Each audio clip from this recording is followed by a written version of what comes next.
আমার আসসালামু আলাইকুম ও আমার ইউটিউবে ভাই ও বোন সবাইকে গোলাপ ফুলের শুভেচ্ছা। সুন্দর একটি প্রকৃতি, সকালবেলা সবাইকে ফুলের শুভেচ্ছা। বর্তমান আষাঢ়ের বৃষ্টি, আজকে শুক্রবার 27 তারিখ, জুম্মা মুবারক সবাইকে ও ফুলের শুভেচ্ছা।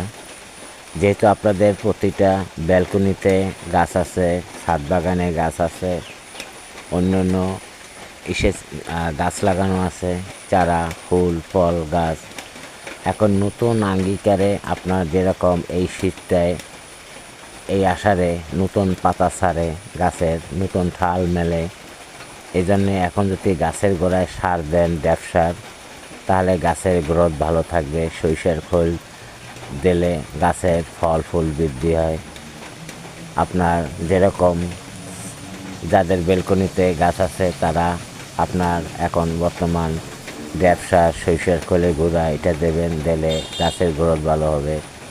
আবার এই সময় গাছের গোড়ায় পিঁপড়ায় বাসা বাঁধে, নেপথলি দেবেন গাছের গোড়ায়, তাহলে আপনার পিঁপড়া বাড়িয়ে যাবে।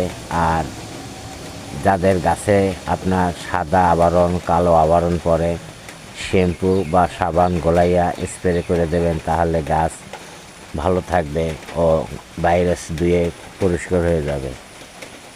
আষাঢ় মাসের আপনার সবসময়ের জন্যেই বৃষ্টি টিপ টিপ করে বৃষ্টি পড়তে থাকে সমস্ত রাত পরে।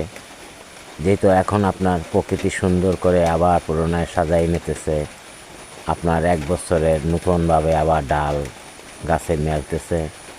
এই জন্যে যতটুকু পরিচর্যা করতে পারবেন তত ফল বৃদ্ধি হবে। পরিচর্যার উপরই নির্ভর করবে ফল ফুল সব। অনেক গাছ আপনার জীর্ণ হয়ে থাকে, গাছ বলি হয় না, সেই গাছের গোড়ায় যদি আপনারা সার দেন তাহলে গাছের গ্রোথ ভালো হবে, গাছ ফল ফুল খুব দেবে। যেহেতু পরিচর্যা না করলে আপনার গাছের গ্রোথ ভালো হয় না।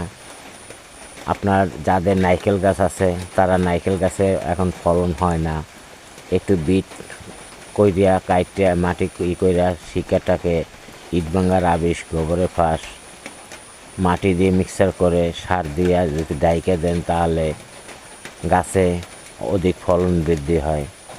যদি নতুনভাবে গাছ লাগান নারকেল গাছ, তাহলে আপনার প্রতিটা গাছের 3 ফুট বাই 3 ফুট গর্ত করে, তারপরে আপনার 1 ফিট পরিমাণের ইট ভাঙার আবিষ, 1 ফিট পরিমাণের মাটি, 1 ফিট পরিমাণের গোবরের ফাঁস, এইসব দিয়ে যদি এটি চারা লাগালে 4 বছরে, 3 বছরে